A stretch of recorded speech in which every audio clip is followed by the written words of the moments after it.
ஆமாம், எப்பயுமே கோல்டு தாங்க பிரதானமாக வைக்கப்படும். Primary gold, secondary silver. அந்த மாதிரி வந்து இப்போ கோல்டு எப்போல்லாம் இறங்குச்சோ அப்போல்லாம் வெள்ளியும் இறங்கிட்டு இருந்திருக்கு. அதுக்கப்புறம் இப்போ திருப்பி கோல்டு ரெக்கவர் ஆக ஆக வெள்ளியும் ரெக்கவரி ஆகிட்டு தான் இருக்குது. நேற்றுக்கு 2,50,000 இருந்த ஒரு கிலோ வந்து இன்றைக்கி 2,65,000.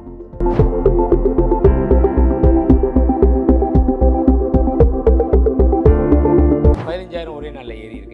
இப்போ முதல்லலாம் 1000, 2000 மட்டும் தான் ஏறிட்டு இப்போ 10,000 பாஞ்சாலும் சர்வ சாதாரணமாகிடுச்சு. மக்களும் பழகிட்டாங்க.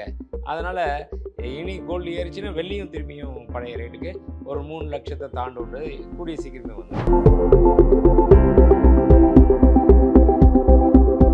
டாலருடைய வீழ்ச்சி அடைஞ்சிது அப்படின்னா டாலரில் முதலீடு பண்ணியிருக்கவங்க எல்லாருமே எடுத்து தங்கத்துக்கு வருவாங்க.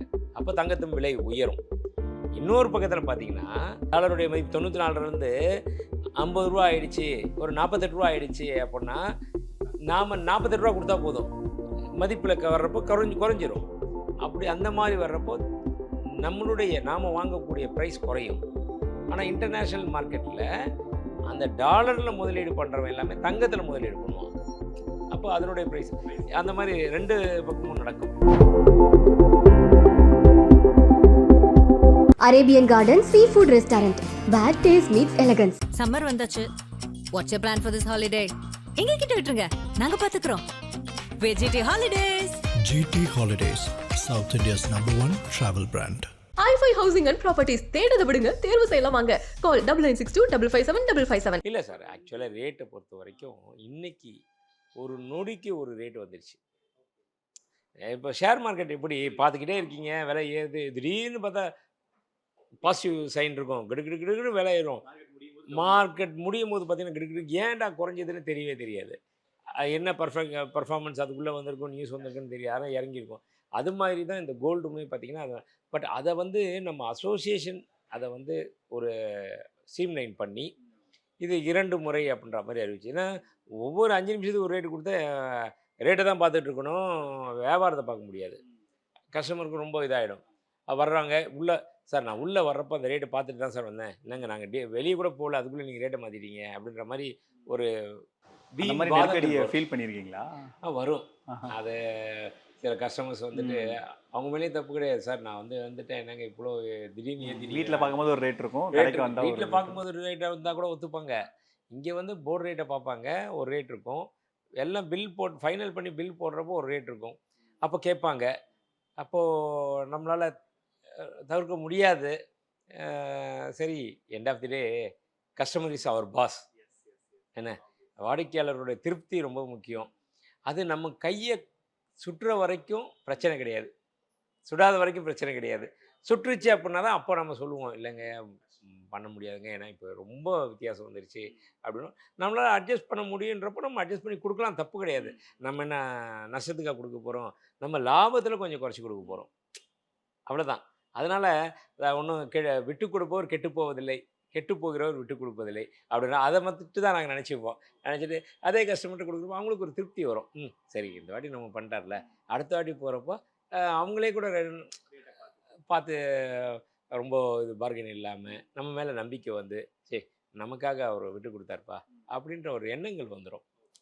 இப்போ நீங்கள் துருக்கி விவகாரத்தை அடிக்கோடிட்டதுனால இப்போ உலக நாடுகள் எல்லாமே டாலர்லேருந்து அந்நிய செலாவணியை இப்போ நம்ம யூரோப்பியன் யூனியன் எடுத்துக்கிட்டால் நமக்குன்னு ஒரு கரன்சி உருவாக்கலாங்கிறாங்க. சைனா வந்து நாங்களே ஓனாகவே எங்களுடைய இதை கொடுத்தே வாங்கிக்கிறோம். ரஷ்யா உங்கள் ஓன் மணி கொடுத்தே வாங்கிக்கோங்க, டாலர் தேவையில்லைங்கிறாங்க.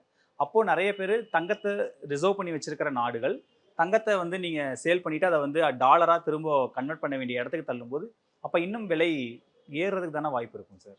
இல்லை, கண்டிப்பாக இதான் இந்த போர் நிப்பாட்டியாச்சு அப்படின்னாலே திரும்பியும் விலை உச்சபட்சத்துக்கு வந்துடும். எவ்வளோ நாள் தாங்க ஆதிக்கம் ஒரு கொடுங்கோளர் ஆட்சி பண்ணிக்கிட்டே இருக்க முடியும்? உலகம் முழுவதுமே வந்து உலகம் முழுவதுமே டாலரில் தான் பண்ணணும் அப்படி இப்படின்னு இருந்தது போக இப்போ பிரிக்ஸ் கண்ட்ரிஸு அது ஒரு பக்கம் வர இந்த மாதிரி இப்போ ரஷ்யா கிட்ட போகிறப்போ நம்ம ஐஎன்ஆர் கொடுத்து பண்ணாங்க. இது மாதிரி தான் இன்னும் போக போக வந்துடும். 1972 ஒரு ஒப்பந்தம் கையெழுத்தாச்சு. வளைகுடா நாடுகள்லேருந்து எல்லா எண்ணெய் கனிம வளங்கள் எண்ணெயெல்லாம் இது பண்ணுறாங்க, எக்ஸ்போர்ட் பண்ணுறாங்க. அவங்க வந்து டாலரில் தான் பண்ணணும். இப்போ இந்த மாதிரி பிரச்சனைகள் வர வர அடுத்தது மாற ஆரம்பிச்சிடும். அது மாதிரி மாற்றங்கள் நிச்சயமாக ஸோ வந்து டாலர் எவ்வளவுக்கு எவ்வளோ வீழ்ச்சி அடையுதோ அவ்வளோக்கு எவ்வளோ தங்கத்துக்கான மதிப்பு அதிகமாகும், அப்படியே வைஸ் வர்ஸா தான். ஆமாம். அதாவது அப்போது என்ன ஆகும்னா 2 விஷயம். டாலருடைய வீழ்ச்சி அடைஞ்சுது அப்படின்னா, டாலரில் முதலீடு பண்ணியிருக்கவங்க எல்லாருமே எடுத்து தங்கத்துக்கு வருவாங்க. அப்போ தங்கத்தின் விலை உயரும். இன்னொரு பக்கத்தில் பார்த்தீங்கன்னா, டாலருடைய மதிப்பு குறைய குறைய இந்தியா போன்ற நாடுகள் தங்கத்தை முழுக்க முழுக்க இறக்குமதி பண்ணுது. அது டாலரில் தான் கொடுத்து வாங்கிட்டு இருக்கு. இப்போ ஒரு டாலர் வந்து $4,600 ஒரு ட்ராய் அவுன்ஸு. டாலர் அந்த இன்னைக்கு ஒரு டாலருக்கு $94 கொடுத்து நம்ம வாங்கணும் இந்திய ரூபாய். இன்னும் டாலருடைய மதிப்பு குறைஞ்சிச்சுன்னா, டாலருடைய மதிப்பு 94லேருந்து $50 ஆயிடுச்சு, ஒரு $48 ஆயிடுச்சு அப்படின்னா, நாம் $48 கொடுத்தா போதும். அப்போ பாதிக்கு பாதி கொடுத்தா போதும். அப்போ $4,600 கொடுக்க வேண்டிய $4,600க்கு என்ன கணக்கு போட்டோமோ அந்த மாதிரி மதிப்பு வந்துடும். நான் இப்போ $4,600 இன்ட்டு $100 வச்சுக்கோங்களேன். அப்போது $4,60,000 இன்ட்டு ஆமாம். அப்போது அதை வந்து நீங்கள் வந்து பார்த்தீங்கன்னா மதிப்பில் வர்றப்போ குறைஞ்சிரும். அப்படி அந்த மாதிரி வர்றப்போ நாம் வாங்கக்கூடிய ப்ரைஸ் குறையும். ஆனால் இன்டர்நேஷ்னல் மார்க்கெட்டில் அந்த டாலரில் முதலீடு பண்ணுறவன் எல்லாமே தங்கத்தில் முதலீடு பண்ணுவான். அப்போ அதனுடைய ப்ரைஸ் அந்த மாதிரி 2 பக்கமும் நடக்கும். 2 நடக்குது. இப்போ நேற்று ட்ரம்ப் அவர்கள் வந்து நான் வந்து இன்னைக்கு ஒரு முக்கியமான அறிவிப்பை அறிவிக்க இருக்கேன், நீங்கள் எல்லாரும் எதிர்பார்க்குற சர்ப்ரைஸ் அதில் இருக்குன்னு அவருடைய ட்ரூ சோஷியலில் போட்டிருக்காரு. ஸோ ஒருவேளை இது போர் நிறுத்தமாக இருக்கலாம். கண்டிப்பாக அதுதான். கண்டிப்பாக அதுதான். வேற என்ன எல்லாரும் எதிர்பார்க்கறதுன்னா, டேய் நாங்களாம் வேணான்னு தானடா சொல்லிக்கிட்டு இல்லை, இருக்கோம். இன்னொரு நாடை கைப்பற்ற போகிறோன்னு சொன்னாலும் சொல்லிடுவார். இல்லை அவர் சர்ப்ரைஸ் தானே சொல்லியிருக்காரு. ஆனால் சொல்ல முடியாது. நீங்கள் சொல்கிற மாதிரி ஒவ்வொரு நேரத்திலும் ஒவ்வொரு ஸ்டேட்மெண்ட் வந்துக்கிட்டு இருக்கு. இது அறிவிப்பு நிப்பாட்டுறதுக்கு உண்டான 10 நாள் சீஸ்ஃபயர்லேயே உங்களுக்கு கிட்டத்தட்ட ஒரு $10,000 அளவுக்கு தங்கத்தில் ஃப்ளக்சுவேட் இருக்கும்போது அவர் நிரந்தர போர் நிறுத்தம்னு கொடுத்துட்டா திரும்ப அது 1.30 1.40 அந்த கண்டிப்பாக வந்துடும். பழைய ரேட்டை கூட தாண்டறதுக்கே வாய்ப்பு இருக்குது. ஏன்னா இன்னொரு ஒரு பக்கம் பார்த்தீங்கன்னா, இந்த ஃபினான்ஷியல் இயர் எண்டிங் முடியுது. 31 மார்ச் முடிகிறப்போ அப்பயே ஒரு ரேட் பூம் வரும். அந்த பூமும் இது எல்லாமே சேர்த்து தான் இப்போது இந்த ஒரு விஷயம். இப்போது இன்றைக்கி இருந்து பார்த்தீங்கன்னா புது ஃபினான்ஷியல் இயர் அதுக்கு ஏற்ற அளவுக்கு தங்கம் விலை ஏறிந்தது. ஏறி இருக்கு. அது ஒன்று. ஸோ இப்போ இந்த 2-3 விஷயங்கள் எல்லாம் சேர்ந்து வரப்போ இன்றைக்கி அவருடைய அறிக்கை இது எல்லாமே சேர்ந்து வரப்போ கண்டிப்பாக அதுக்கு முடிஞ்சவங்க பாருங்கள், நிச்சயமாக ஒரு மிகப்பெரிய மாற்றங்கள் வரும். அதுக்கப்புறம் ஆயில் மேலே இருக்கிற நிலை சீராக பட்சத்தில் திரும்ப திருப்பி தங்கத்தினுடைய விலை உயரும். அதுதான் அதுக்கான டிமாண்ட். வெள்ளி விலை எப்படி இருக்குது சார்? வெள்ளி இது எப்படி ஏறுதோ அதுக்கு தகுந்த மாதிரி வெள்ளியும் கொஞ்சம் கொஞ்சமாக ட்ராவல் ஆகிட்டு இருக்கு. ஏன்னா அதுக்கு இது வெள்ளி வந்து உங்களுக்கு நிறைய இண்டஸ்ட்ரிகளுக்கு பயன்படுற தேவை இருக்கிற சூழ்நிலையில் வெள்ளி விலையும் இவ்வளோ ஃப்ளக்சுவேஷன். ஆமாம், எப்பயுமே கோல்டு தாங்க பிரதானமாக வைக்கப்படும். Primary gold, secondary silver. அந்த மாதிரி வந்து இப்போ கோல்டு எப்போல்லாம் இறங்குச்சோ அப்போல்லாம் வெள்ளியும் இறங்கிட்டு இருந்திருக்கு. அதுக்கப்புறம் இப்போ திருப்பி கோல்டு ரெக்கவர் ஆக வெள்ளியும் ரெக்கவர் ஆகிட்டு தான் இருக்குது. நேற்றுக்கு 2,50,000 இருந்த ஒரு கிலோ வந்து இன்றைக்கி 2,65,000 15,000 ஒரே நாளில் ஏறி இருக்குது. இப்போ முதல்லலாம் 1000 2000 மட்டும் தான் ஏறிட்டு. இப்போ 10,000 பாஞ்சாலும் சர்வ சாதாரணமாகிடுச்சு. மக்களும் பழகிட்டாங்க. அதனால் இனி கோல்டு ஏறிச்சுன்னா வெள்ளியும் திரும்பியும் பழைய ரேட்டுக்கு ஒரு 3 லட்சத்தை தாண்டு கூடிய சீக்கிரமே வந்துடும். இல்லை சார், நம்ம ஏற்கனவே பேசியிருக்கோம், இண்டஸ்ட்ரி டிமாண்டுக்கு வெள்ளியில் அதிக டிமாண்ட் இருக்குது. ஈவி காசு மற்ற விவகாரம் எல்லாருக்கும் இருக்கும்போது வெள்ளி ஆனால் நம்ம எதிர்பார்த்த அளவுக்கு ஏறிச்சு. ஆனால் இப்போ சருன்னு திரும்ப குறையுது, திரும்ப ஏறுதுன்னு. அப்போ டிமாண்ட் இண்டஸ்ட்ரிக்கான டிமாண்ட் திரும்ப கம்மியாகுது, இல்லை பொருள் இல்லாமல் இருக்குது, அந்த மாதிரி ஏதாவது காரணங்கள் இருக்குது? அதெல்லாம் இல்லை, பிரதானமாக ஆயில் போயிடுச்சு.